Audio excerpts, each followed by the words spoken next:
Esteja convosco. Ele está no meio de nós. Proclamação do Evangelho de Jesus Cristo segundo Marcos. Glória a vós, Senhor.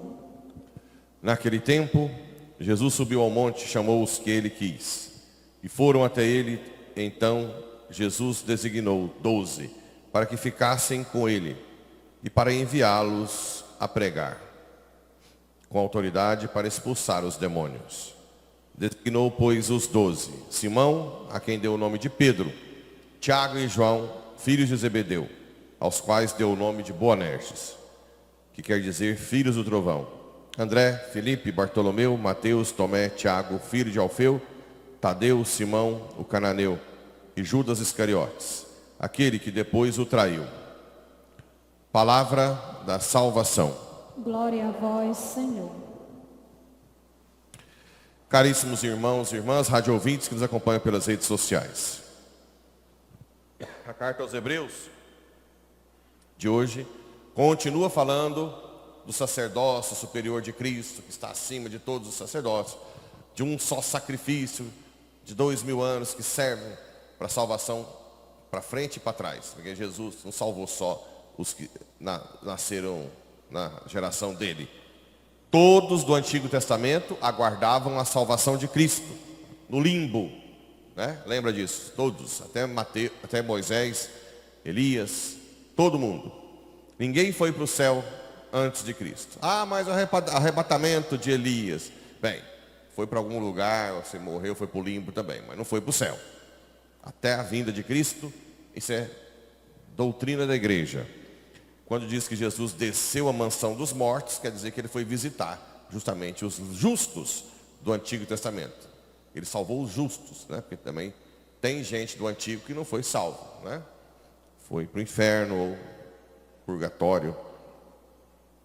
Bem, aqui fala que como Jesus está muito acima, ele tem dignidade de Deus e essa aliança, foi necessária essa nova aliança.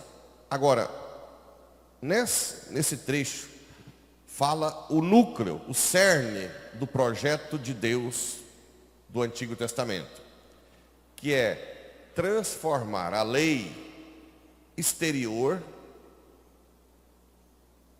em algo interior. Interiorizar uma lei divina para o nosso coração. Bem, na verdade, os 10 mandamentos já são mandamentos como se fosse um manual de instrução para o ser humano. Não são, na verdade, leis extrínsecas. São leis para nós vivermos bem. Seria manual de instrução de um aparelho. Se você quer que você funcione bem, seguir os 10 mandamentos é o mínimo para a gente. Quem não segue os 10 mandamentos, funciona mal. Se for um aparelho, ou ele queima, ou ele funciona pela metade, ou ele não faz o que ele deveria fazer. No ser humano, quando funciona mal, dá insônia, irritabilidade, depressão, suicídio, falta de sentido na vida. Uai, parece que está tendo uma pandemia dessas coisas? Ou não? Tá, porque ninguém está seguindo o manual de instrução. O manual de instrução manda que nós continuemos sempre em estado de graça. Não estou falando que a gente tem que ser perfeito, mas caiu, tem que confessar. Caiu, tem que confessar. O mais rápido possível. Feriu os 10 mandamentos, restabelece o estado de graça. Certo? Então, Não como aliança, concluirei uma nova aliança, não como fiz com seus pais. Eis a aliança, diz o Senhor. Colocarei minhas leis na sua mente e as gravarei no seu coração. De que o autor está falando? Que lei é essa que está dentro de nós? Mais claro, que lei é essa que habita na nossa alma? O Espírito Santo. Concorda ou não? Qual é a analogia que fazem com o Espírito Santo? Não é o amor? Jesus não veio trazer a lei, a plenitude, que é o amor? Então, vejam bem. As leis de Moisés não são extrínsecas, elas são importantes, só que elas não são capazes de fazer que eu cumpra. O Espírito Santo, agora, que está dentro de mim, é capaz de me fazer cumprir. Só que tem uma exigência, que é a mais difícil. Qual? Que eu morra para mim mesmo e deixe que o Espírito Santo haja.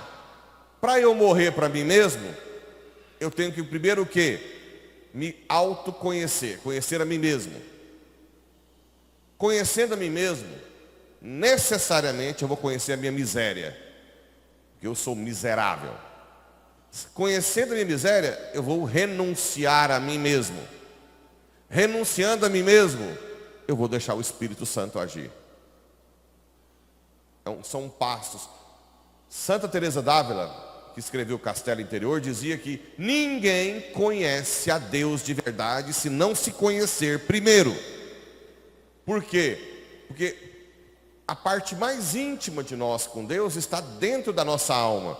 Então, para você conhecer Deus intimamente, você tem que conhecer você primeiro. A sua miséria, a sua capacidade de fazer o mal. E reconhecendo isso, você vai reconhecer a dependência de Deus.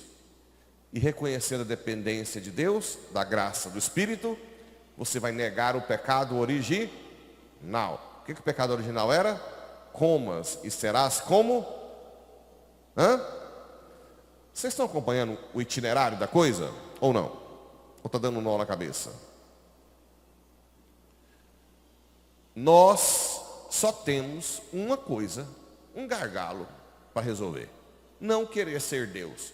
Deixar que o Espírito Santo haja em nós. Então, vejam bem. Nossos pecados, os pecados, para uma pessoa corrupta, é terrível. Porque ele vai fazer ela se embrenhar mais ainda para um buraco, sem fundo. Os pecados dos santos eram um trampolim para serem mais santos. A posteriori, depois do pecado pronto, o santo ficava mais santo. Por quê? Porque é aí que ele falava, eu sou um miserável, Senhor. São Felipe Neri, não tire a mão da minha cabeça ou eu vou te trair em seguida. Eu me conheço, Senhor. Santa Madre Teresa de Calcutá, Madre, como é que a senhora toma conta desses irmãos aí na rua, fedendo? Eu jamais faria isso. É Cristo que vive em mim. São Paulo, já não sou eu quem faço o mal que não quero, não faço o bem que quero. Depois ele diz, em Gálatas 2:20, né? Já não sou eu mais quem vivo, mas é Cristo que vive em mim. Essa é a meta espiritual. Morrer para o Espírito agir. Nós querermos cumprir os mandamentos com as nossas forças é impossível. Porque nós não fomos criados para sermos autossuficientes. Entende ou não? Então nós temos que aprender a sermos dependentes de Deus. Quando você erra, antes de confessar, fala, Senhor, olha aqui, eu sou assim, miserável.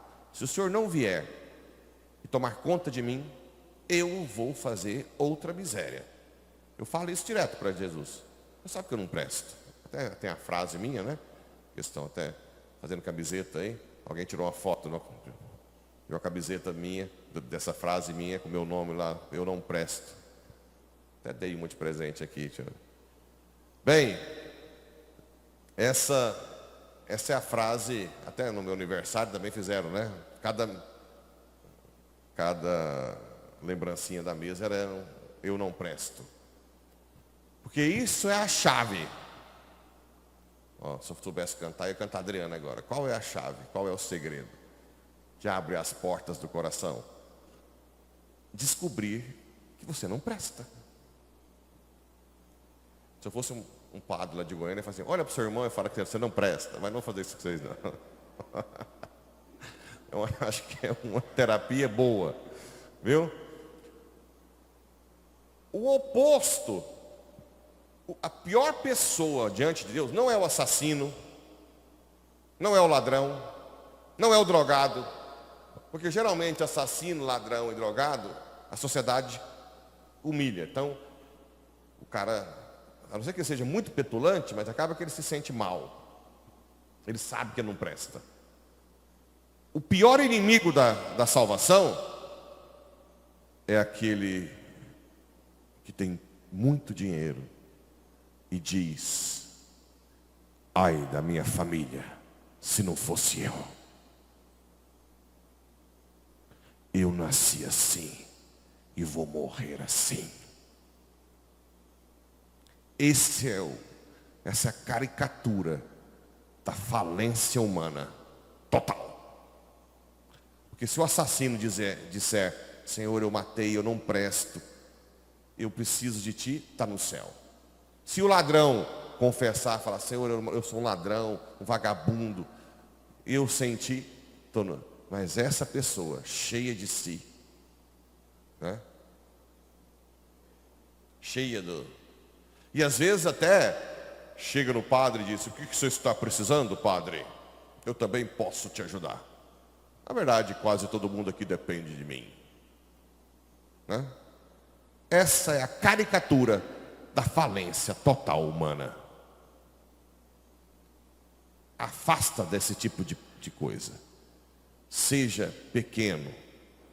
Não importa se você erra. Isso aí. Tanto é que Jesus foi condenado o tempo inteiro porque estava no meio dos pecadores, não é? Não é esse o problema. O problema eram os fariseus que se achavam. Que botava fardos. Que fazia fitinha de versículos da Bíblia. Porque naquela época tinha um poder civil grande quem era da sinagoga. Porque o poder civil e religioso se entrelaçavam. Então eles eram cheios de si. Decorava a Bíblia, mas era petulante, orgulhoso. Aí o Espírito Santo não age, não tem jeito. Então, no projeto de salvação divino, essa é a chave. Não é não errar, é saber que erra sem Deus. Senhor, se o Senhor não vier aqui, eu vou cair de novo. Eu falo, Senhor, se o Senhor não me der a graça, eu não vou ser perseverante até a morte como padre. Quando eu fizer algo bom, ao invés de eu falar, e aí, viu lá o que eu fiz? O que eu vou ganhar com isso? Não, eu chego em Jesus e falo, obrigado, Senhor. Sem a tua graça, jamais faria aquilo. Jamais. Aliás, tudo que eu faço como padre, se não fosse a graça de Deus, eu jamais faria. Eu não, vocês já sabem, já falei isso muitas vezes, eu não estaria aqui nunca, mas nem morto. Morto talvez, né? Para missa não, para uma benção. Tudo que eu faço como padre é porque Deus quer. Ele é bom. Não, tudo que eu faço de bom como padre, né? O que eu faço de ruim sou eu mesmo. Viu? O que eu faço de ruim sou eu mesmo. Mas tudo de bom que eu faço é Ele. Ele é. Ele me empurra. Né?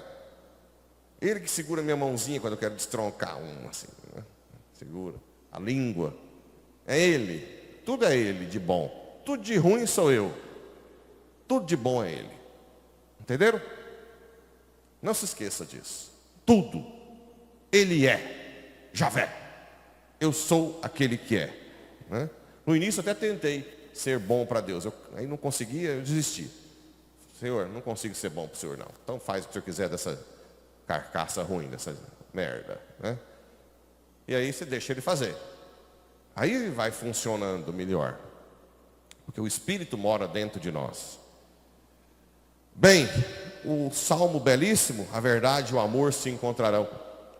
Aqui é importante, depois, não sei se vai dar tempo de falar de Deus assim. Porque Deus, Ele é a perfeição de tudo. Na criação é tudo dividido. O amor, aqui a verdade. Então Deus, ele não tem amor, Ele é amor. Ao mesmo tempo Ele é verdade, tudo ao mesmo tempo. Por isso que fala que a verdade e o amor se encontrarão. Na eternidade, aquilo que é separado, o demônio separa a verdade do amor. Ah, eu amo todo mundo, New Age, né? Baseado lá, eu amo todas as religiões, todas as raças, cores, todos os... Mentira, não conhece. Ninguém ama o que não conhece.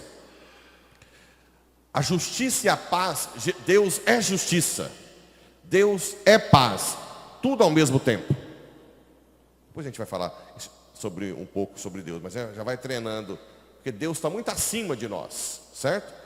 E no Evangelho, rapidinho, Jesus sobe ao monte, escolhe os 12 apóstolos. Mais uma vez, dizendo que Deus que nos criou sem nós, não nos salva sem nós. Deus precisa de mim e de você para a salvação. De mim como padre, para confessar, para a missa. Vocês como leigos para virem, para buscar os sacramentos. E para educar os filhos na fé, falar da família, no trabalho. A salvação depende de nós. Como participação da salvação de Cristo. Não é que Cristo foi insuficiente. É que a salvação dele já envolve a gente. Por isso que chamou os 12 apóstolos. E primeiro ele ficou a noite inteira rezando. Nós precisamos rezar. Também é outro aspecto que precisa para o Espírito Santo agir. Ter uma vida de oração profunda. Quem não reza não presta. Pior ainda. Não, todo mundo não presta. Mas quem não reza, mas não presta mesmo. Para nada. Se não tiver vida de oração, não confie em ninguém. Zero. Porque para mim, só Deus é bom. Você é bom à medida que Deus age em você. Se Deus não age, tem alguma coisa de egoísmo no meio, certeza. Então que Nossa Senhora, que quando a gente aceita morrer para nós mesmos, ela vem e coloca a gente dentro do útero espiritual dela e gera alter Christus, um outro Cristo. É ela que faz isso, viu? Essa morte para nascer de novo. No ventre dela, que é uma analogia com a igreja, nos sacramentos também. Tudo bem? Que Nossa Senhora interceda por nós, assim seja.